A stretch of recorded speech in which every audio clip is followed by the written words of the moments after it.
Ndabaramukije cyane bakunzi b'ikiganiro igitondo gishasha, amahoro y'Imana, kugubwa neza no kubanirwa mu byanyu no mu banyu aho muherereye nibyo ndabipfurije. Ni jewe Jambo Imana irambona ngarutse muri kino kiganiro cacu ca misi yose gicishwa kuri runo rubuga rwitwa Bibiliyá TV, aho tuba dutumbereye kuganira namwe ijambo rigufi ryo mu gatondo kugira ngo ribe impamba y'umunsi, ijambo ry'umunsi, ijambo ryo kuzirikana ko ahubwo mbere ribe nk'icayi breakfast yo mu gatondo kugira ngo umuntu aronke ijambo yirigwana mu bikorwa vyiwe vya misi yose abagiye kwirirwamwo. None rero tudatebeje ndabahaye ikaze muri kino kiganiro, mwebwe bashasha ariryo rya mbere mubonye video zacu zitereyemwo, haba mugaca muraba mutari muzi yuko mbere ndaruno rubuga rubaho kuri YouTube, Facebook n'ahandi, kumbure muriko murakurikirana rino jambo. Nabahamagarira kumbure gufyonda kuri sabona canke subscribe, mwiyaboneshe kugira ngo bikunde ibiganiro vyose duha ducisha kuri Bibiliyá TV, muze murabironka, muze murabikurikirana. Turafise ibiganiro bitari bike twama ducisha hano, ivy'amagara y'abantu, ivy'inyigisho n'impanuro muri rusangi, ivy'iyobokamana, harimo kino kiganiro, harimo n'ikindi kiganiro citwa umutsima w'ubugingo. Kino kiganiro rero igitondo gishasha cacu cuno musi gifise ijambo ribonekana mu gitabo c'imigani, ya migani bakunda guca bavuga abandi ngo imigani ya Salomo, kubera yuko imigani myinshi iri muri kino gitabo yanditswe na Salomo. Tugomba guca dusoma mu gice ca 20, ubuheruka twarasomye ijambo muri kino gice, ubu naho twagomba dusomere ku murongo wa 13 turabe iyi mpanuro canke se iki ciyumviro canke kino cigwa twokwiga twokuramwo muri ano majambo, hanyuma ritubere ijambo ryo kuzirikana ko uyu munsi. Ayo majambo avuga ngo ntugakunde kuryamira kugira ngo ubworo ntibugutere, kanura niho uzobona ibyo kurya biguhagije. Imana yacu nibazwe. Aya majambo niba kumbe iryo rya mbere yumvise nibira yuko wavuga ati kumbe ibintu bisomwa muri Bibiliyá. Amajambo atubwiye ngo ntugakunde kuryamira kugira ngo ubworo ntibugutere, kanura niho uzobona ibyo kurya biguhagije. Imana yacu nidutabare. Nibutse gereko ndasoma ano majambo mbonye ndayabonye nanje ariryo rya mbere banashaka ndarisomye. Narigeze gusoma ndasoma nyene mvuga nti numva nkwiye gusoma Bibiliyá yose nkayimara. Murabona rero iyi Bibiliyá ikindi n'ibingana, ntushobora kuyisoma ngo uyihonde, oya, mugabo kusoma hariho utwuzi urabona utaruzi ko tuba muri Bibiliyá hanyuma ugasurinya. Rero ndasomye Bibiliyá ndayimara yose nyagihe nkiri Zambia. Rero iri jambo canke hamwe n'ayandi majambo mpora ndayasoma nkumva umenga mbereye mashasha. Cagihe narayasomye kubera iki? Hariho ukuntu bihora bigenda, sinzi ko namwe bihora bibabako. Iyo usomye ijambo ari igihe cayo, urisomye biranka kurirengana, urisomye urumva umengo riraguhumuye amaso, urumva umengo hariho ikintu gishasha wigishijwe muri iryo jambo, urumva umengo iryo jambo ni nkaho umengo ni umuntu avuze, ntumengo ni ijambo usomye, umengo ni umuntu akwongoreye irindi banga utaruzi. Uca wumva iruhande yo kurisoma haciye haza novuga ngo irindi revelation, haca habaho novuga ngo irindi hishurirwa, ukumva umengo hariho ikindi kintu uciye utahuzwa ku bw'iryo jambo, ukumva mbere ahubwo rose n'andi majambo menshi arisigura, ari gutahuza. Imana yacu nidutabare. Rero nibuka igihe kimwe nkiri umwana kera kabisa, intambara itaratera, ingene hariho indirimbo nigeze kumva yarimwo abantu baririmba mbere banashaka bakoresheje ibicurarangisho, wumva ko umengo nyene si ibicurarangisho bigezweho, wumva umengo ho barimwo umuduri n'ikembe, aho wasanga bavuga ngo musore vyuka kare ugende ku mirimo. Nibaza ko namwebwe batari bake muri mwebwe mukuze mwoba mwakuze mwumva iyo ndirimbo ikunda kuvuzwa kuri radio, novuga ngo nkuru y'igihugu, abandi bavuga ngo ni radiyo Kabondo kumbure shene ya mbere muri izi radiyo zibiri cyangwa se muri ano mashene abiri agize radiyo nkuru y'igihugu. Murazi ko habaho shene y'ikirundi na shene ivugirwa ko izindi ndimi zitari kirundi. Imana yacu nidutabare. Rero iyo ndirimbo maze gusoma no majambo canumvira garutse bwa bundi ya message babantu erega n'abakozi b'Imana wamenga ahubwo bariko bakoresha Bibiliyá rero, kuko baririmbye mu ndirimbo yabo bahimiriza abantu mu ngero mu ngere cyangwa se mu byicaro byose, mu myaka yose, mu matranche d'âge yose, ugwaruka rugizwe n'imisore n'inkumi, abagabo n'abagore, umuntu wese agishoboye kubitera akaresama ashobora kugira ikintu akoze mu ntumbero yo kwiteza imbere. Baravuga ngo byuka kare ugende ku mirimo, ugende ku bikorwa, Imana yacu nihimbazwe. Rero twabonye yavuze ngo ntugakunde kuryamira, agatiro kararyoshe. Iyo umuntu aryamye uba wumva nyine umenye nyine warironse wo kwigumirirayo. Hari ibihe bimwe bimwe urabisha ugasanga narushe, numva nyine umengo nasanzaye, umengo nyine sinzi, hanyuma nkaryama nkabura itiro, cyane cyane bivanye n'ivyo mba nakoresheje nk'umutwe wasomye cyane cyangwa wamaze umwanya muniniya ku mashini, ibyo bintu by'amavideo, ibyo bintu byo kwiga, ibintu byo gusoma ibitabo, umuntu ayikwirutiva ngo amenye tunaturiya bivanye n'icyo umuntu avuze tereka ndabe muri no minsi nige kino. Hanyuma rero jewe no kuva mu bunyeshure bwanje ndushe cyane mu mutwe, sindonka itiro, ndashobora kuryama bikanka kuza. Muga akaba n'ikindi gihe mba nagize uburuhe bundi mugatari uburuhe bwo mu mutwe.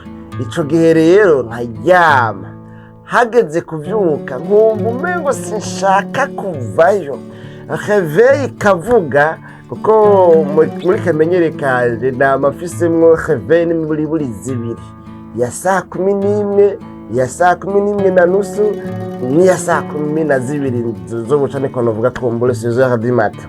Ugasanga rero ni zibiri cyangwa zitatu cyangwa rimwe na rimwe ndazigabanije kugira ngo ndabiko zitomperterbe. Ibyo byose ni mu ntumbero yo kugira ngo kumbure ndabe ko novyuka kare, fata umwanya ngira ikintu medita ko, ngira ikintu niyumvira ko, ngira ikintu soma, ngira ikintu niyigisha, ibintu nyene nk'ibyo, canke mbere fata umwanya wo gusenga. Ni muri izo ntumbere rero nabamvuga nti birakwiye yuko imbere yuko nja ku kazi ka misi yose ndonka n'imiburi isaha imwe canke isaha zibiri. Kera aho mbere nari nipfuje yuko imisi yose ijoro ry'iwanje saa 10 ryoba riheze, hanyuma rero mugaca nisanga mu kazi nshobora kuryama imisi yose saa 6, saa 5 zirenga, kuko wasanga ngodoka saa 5 candaba umwanya ngenda koga nkagaruka nkacanja muri bino bya noma video aho mfashe imwe canke zibiri, nkacagenda ndayigiriye montage kugira ngo iraba export ndayikure muri machine cyangwa se muri logiciel ndabikoreramwo. Gasanga rero ngiye kuryama amasaha agiye, canasanga candarabasanga byano byo kuvyuka imisi yose saa 10 ntibikunda, mbanajyanye sangabi.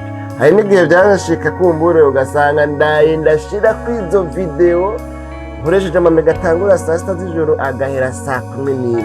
Aho rero bwarankerako muri ico gihe usanga itiro rije neza mu bucagucagu, ugasanga abandi bavyutse bagiye ku bikorwa nawe ahubwo rero hageze kuryama bigacucuma neza, ukumva yuko umengo n'umuntu yazanye ikiregeti yaguma atsindagira hasi, ahubwo ugatangura kurota ibiriko biraba. Ni imodoka ziriko ziravuga hanze, amasonere canke amasone, abantu bariko bararengana, ukuva umewe ibintu uriko urarota kubera ikitiro ryabaye ryinshi, wumva nyene umengo nyene sinzi. Imana yacu nidutabara rero bigomba kwerekana yuko itiro rirafise inkomezi, rirafise ububasha, rirafise ubushobozi bwo kuba ryogirane ryotegeka umuntu kuryamira, kuko biba biryoshe kuryamira, uba wumva umengo nyene woba urisinzirira, woba uriryamira. Ariko uyu mwanditsi w'imigani mu mpanuro yiwe ni nkaho yerekanye ngo naragenzuye ndakurikirana ibyo nzi, mu byo nabonye no mu byo nashoboye kumenya, itiro rirashobora kugukwegera ubworo, rirashobora gutuma ubworo bugutera, itiro rishobora gucira icanzo ubworo ukaza wisanga bwaguteye. Imana yacu nidutabare. Numvise inkuru imwe n'ahantu mperuka kumbure, hanyuma rero reka ndavuga gutyo kugira ngo kumbure simba bisanga ndiko ndatomora neza aho hantu n'uwo muntu ahave yumvikana kandi bidakenewe. Hakenewe novuga ngo iyi example mfashanyigisho, kano karorero mfashanyigisho. Hanyuma rero uyu muntu ndamuzi, novuga mbere wanashaka ni couple. Hanyuma rero twarabanye ibihe bitari bike uretse ko tutakibana.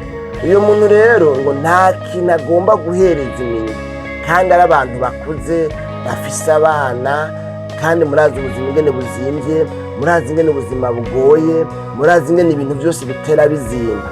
Rero ngo abo bantu nta kintu bagomba guhereza iminwa, abo bantu ahubwo bafise umwete wo gusaba. Hanyuma rero bareka arampa iyo nkuru ambwira ngo jewe naremeye kubaha ibyo baja kurya, mugabo mpitamwo kubaha ibigori ngo bagende bahuze, kuko nabona ariho nobaha byinshi. Ariko arangobera ngo ntume ibigori nja guhuza, nume ifu kuyo ufise ngende gucumba, ngende kurya. Hanyuma mbwa ati yamara rero mfise agafu gakeya nashobora kuguhako, noguha ibigori niho noba ndaguhaye ibizokumaza iminsi. Ariko aramubwira ngo jewe nta bigori nshaka biza kumvuruga, biza kungora nja guhuza mubwo bukeya, kuri ubwo bukeya nyene ufise. Imana yacu nidutabare. Rero ahinyegejemo ikintu c'ubunebwe, kandi ubunebwe nabwo n'itiro birajana, biragendana. Umwe n'umugenzi w'uwundi, novuga ngo ni umwe n'umuvyara w'uwundi. Imana yacu nidutabare. Uyo muntu na jewe ubwanje aramaze kunsatira akatari gake, ndaheba mbere igihe kimwe numva n'ibintu umengo no kumwitaba sinomwitaba kuri telefone, kuko nayo maze kubona yuko ari kamenyere gusega. Mugabo rero aho ejo bundi uyo muntu mpereye ayo makuru, ca ndumva ikintu camukwegeye kuba muri buno buzima bwo gusegerereza, nuko atagomba gukora, nuko yahaye novuga ngo ikibanza ubunebwe, nuko yishinga kwiboterera, nuko yishinga kuba inderamaboko. Ariko mu yandi majambo bigomba kwerekana yuko kazoza k'umuntu kari mu minwe yiwe, kazoza keza k'umuntu niwe agafise mu minwe yiwe, niwe responsable w'ubuzima bwiwe. Umuntu natahaguruka ngo agwanye ubukene, agwanye ubworo, asatire, avyuka aje mu gishweka aje kurangura, avyuka agende arondera ahantu arangura amavoka. Ndibuza inkuru y'umuntu bwe, kandi bigaraho nabivuga nta ngorane. Hanyuma ni umuntu twiganye, ni umugenzi twiganye muri kaminuza. Hanyuma narambwira inkuru iraho mukiwe rero ngo ntagomba ibintu byo kudandaza. Hanyuma rero ngo mugabo umunsi umwe biba ngombwa yuko aza gusigaranira kudandaza amavoka, munyemerere mvuge y'uwo babana mu nzu, kuko uwo babana we basanzwe adandaza amavoka, kandi ayo mavoka akayaronkamo amafaranga ngaha mu gisagara ca Bujumbura. Hanyuma rero wa wundi nawe yasanzwe adandaza amavoka ngo afatirwa kubw'uko bamubwiye yuko akwiye kunyaragasa kuja ruguru muri interieur, kubera hari ikibazo bisaba ko aja gukemura. Aca asigarira abwiye wa mukenyezi ati rero umviriza, jewe bibaye ngombwa ko ngenda, kandi zivoka zirahiye, nkazisiga ukunyene ntizidandazwe, zizoca ziborera mu nzu. Ndakwinginze rero uzitware hajya mpanda zidandariza, wiyicarireho, ibisigaye abakiriya barizana. Imana yacu nidutabare. Hanyuma rero nari namaze kuba muri iyo minsi yarenganye yuko ibintu byo kudandaza atavyiyumvamwo, ngo bamubwiye ngo agende kuhasigara, agenda nyine ubona ko yijiriwe, agenda nyine ubona ko ataryohewe, ubona ko atanezerewe. Hanyuma rero cette fois araraba abona nta kundi ari bugire, ajana zavuka ngo agende kugira ane kuzidandaza. Agezeyo arazidandaza zose zirahera, aragaruka hano ngo ati wundi vyakabaye bimeze gutya, mbayeho niyicariye ngaha nkubiswe n'ubukene, shobora gukenera amayinite, shobora gukenera amamega, shobora gukenera kumbure ico nofasha mama canke papa canke iwacu. Kumbe uru rudandazwa rw'ivoka shobora kugenda nkazirangura hajya nkiyicarira ngaha, hanyuma ku munsi ngatekera inoti ingana gutya. Iyo mudamu ngo acavuga ati wapi, ce n'est pas possible, sinshobora kwemera ibintu nk'ibi. Aca arabaza wabona ngo mbega ngo muramurangura hehe? Ati duha turangura hanaka n'ahanaka, tora ino nimero utelefone uriya muntu niwe ahora atanga ivoka zimeze neza. Aca aragenda ararangura ngo kuva ico gihe ubu aradandaza ivoka, yasanze zirimwo amafaranga ku rugero rw'uko ubu we nta kibazo kiba gisaba amafaranga 20,000, 10,000 aragikemura atangorane. Imana yacu nidutabare. Kandi mbibutse yuko uyu mukenyezi nta kazi na kamwe afise akora, yibereye ngaho, ariko hamariye kubona yuko kwicara ataco bimaze, kwicara ngaho gusa ataco bimumariye, atanyungu vyomuzanira, acahitamo gukura amaboko mu mpuzu arakora. Imana yacu nidutabare. Numva iyi nkuru noyigarukiriza ngaho, ngomba kwerekana iki rero. Burya hariho ubworo usanga twebwe abantu dufise, ariko ari twebwe twabwiteye. Hariho iterambere tutarashikako kandi tutazokwigira dushikako igihe cose tuzomara tudakuye amaboko mu mpuzu, tutarwanije ubunebwe, igihe cose tuzomara tutagwanije itiro, tutaretse kuryamira, tutagwanije kuba inderamaboko, hariho ibintu bitazigera bikoreka. Naho tworonka abapasitori n'abasiguzi nkanje batwigisha batubwira ngo Imana iraje ibirangize, Imana iraje ngo ibigenze neza, Imana iraje ngo ishireko vi, Imana iraje ngo ibikemure, ubona ko izo nyigisho zigwiriye muri kino kinjana. Naho tworonka batubwira yuko bazodusengera ijoro n'umurango, naho tworonka batubwira ngo muzane ikimazi, ngiye ku musozi ndabasengere ibyanyu bizoca bicamo, naho tworonka benshi bameze nkabo, nitutahitamwo guhaguruka ngo dufate mu minwe ikibazo c'ubuzima bwacu, ngo dukore cyane, tugwanye ubunebwe, tureke kuba inderamaboko, tureke kwishinga agatiro ngo tubotere, nitutahaguruka hariho ibibazo bitazigera bikemurwa nuko wabwiwe yuko usengerwa, hariho ibibazo bitazigera bikemurwa n'amasengesho y'abadadi n'abandi. Imana yacu nidutabare. Ariko hariho ibibazo bien sûr que oui bizokemurwa nuko duhagurutse tugakora, kuko nitwaraba amateka y'ibihugu byinshi hirya no hino ku isi, tuzosanga hariho abateye imbere kudusumbya kubw'uko bahagurutse bagakora, bakora ijoro n'umurango. Muranumva iyo babonye umuntu akora cyane avuga ngo wewe gusigaye ukora nk'Abashinwa. Abashinwa rero urumva baramaze kuba iciro ry'imigani myiza ku bijanye no gukora amasaha yose kuri yose. Imana yacu nidutabare. Bene data bakunzi ba kino kiganiro igitondo gishasha, tuzosanga ari abateye imbere kudusumbya, tuzosanga hari abaronka ayo maviza yo kuja mu bihugu byose bifuza, bayaronkeshejwe nuko bakuye amaboko mu mpuzu. tuzosanga hariho abaja i Dubai no muri leta zunze ubumwe za Amerika bajanyweho n'uko bafise inoti bakoze, batajanyweho n'amasengesho basengewe. Ni ngaha iwacu tugwiza ubunebwe, tugwiza kwiboterera, kwisinzirira, kuba inderamaboko, twumva neza twemezwa yuko ico duhakurira indege ku nshuro ya mbere tutigeze turira indege ari uko dusengewe, tukumva ko amasengesho yonyene ya naka ariyo abasha kuduhesha viza.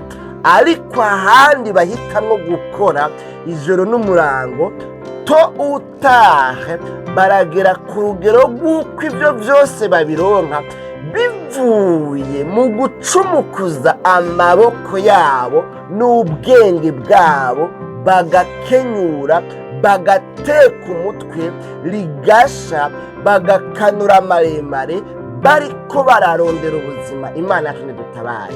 None rero n'ano majambo simpave nja muri vyinshi, waba usanga ntwaye umwanya muri mwe, muga nuko nari numva umenga aya majambo ashishikaye kwaguka. Iyi mpanuro y'uno munsi tubwiye ngo ntugakunde kuryamira kugira ngo ubworo ntibugutere. Nimba wipfuza kudaterwa n'ubworo, kuko vyumvikana ko ubworo ari igitero gikomeye cyane, ni ikompanyi ikomeye cyane, ni ibatayo ikomeye cyane ihari ngo itera abantu bishinga kuryamira. Ico gufasha guhangana n'igitero c'ubworo ni ukwirinda kuryamira, ni ukwirinda kuba inderamaboko, ni ukwirinda kuba umunebwe, ni ukwirinda kuba umuntu ajya yicaye ukumva yuko udahagurutse ngo ukore, uhava uburara, uhava ubwirirwa, uhava ugenda gusa, uhava usegerereza, uhava wicwa n'inzara. Imana yacu nidutabare. Nakuze numva bavuga ngo umwana w'ubute ngo rirenga yitumye rimwe. Munyemerere mvuge ko ico kirundi novuga ngo mbabarira amatwi. Rirenga yitumye rimwe, no kuvuga kwituma kuja ku mwanda mukuru. Muntu ngiye gutyoye. Burya bigomba kuvuga iki? Byagomba kwerekana yuko umwana w'ubute ntakora, ntarondera icarya, ntaja kuraba injya ziri, ntagenda mu biyogori, ntagenda guturira amabundi, umusangira ntore cyangwa n'ibindi bindi kumbure ibintu nyene mwene ivyo, ntaca ahereza iminwe. Kandi atacu ahereje iminwe, uyu mwana w'ubute rirenga araho nyene natajya ntaronka impamvu imujana ku kazu ka surwumwe. Utajya ntaco wojanayo, utanyoye amazi ntaco wojanayo ku mwanda mutoya. Imana yacu nidutabare. Nibaza ko vyumvikana rero, umwana w'ubuto rirenga yitumye rimwe. Nuko sinzi rero wewe nawe ngene bimeze. Aha burya wosuzuma neza ukamedita kuri iri jambo, wosanga ubworo ufise, wosanga amagogo ufise, wosanga ubukene ufise, wosanga n'ingwara urwaye, uzigwajwe n'ubukene, uzigwajwe nuko ivyo vyose vyakwezwe nuko wabaye inderamaboko. Imana yacu nidutabare. Murazi ko iyo umuntu akenye aragira stress, yafise ibibazo, araheranye, afise amafaranga aheranye y'inzu, yabuze amahera y'ishuri n'ibindi, urumva nyene umuntu araba stress. Amaze kuba stress n'ingwara zo mu mutwe zirandukiramwo, umuntu agatakaza novuga ngo ubushobozi bwo gukontorora ibiba mu mutwe hiwe, akagirana agapayuka, agaparangana. Imana yacu nidutabara. None rero sinovuga amabi y'ubukene ni menshi, nawe urayazi. Ngaha yarangije avuga ngo kanura, yandi majambo, kanura maremare, bamaso, iyumvire, teka umutwe. Nari kuvuga ngo shirira, kugira ngo bikunde ubone ivyo kurya biguhagije. Yavuze ngo kanura, niho uzobona ivyo kurya biguhagije. Nutakanura maremare, nutahaguruka, nutashiruka umwete, nutagwanya ubunebwe, uzoronka ibigutunze biguhagije. Imana yacu nidutabara. Aya majambo ndumva aryoshe kandi maremare, ariko mugabo tugarukirize ngaha. No munsi mbere narifashe mu gitondo ca kare mbyutse, nanje ngomba ngende ku kazi rero ka misi yose.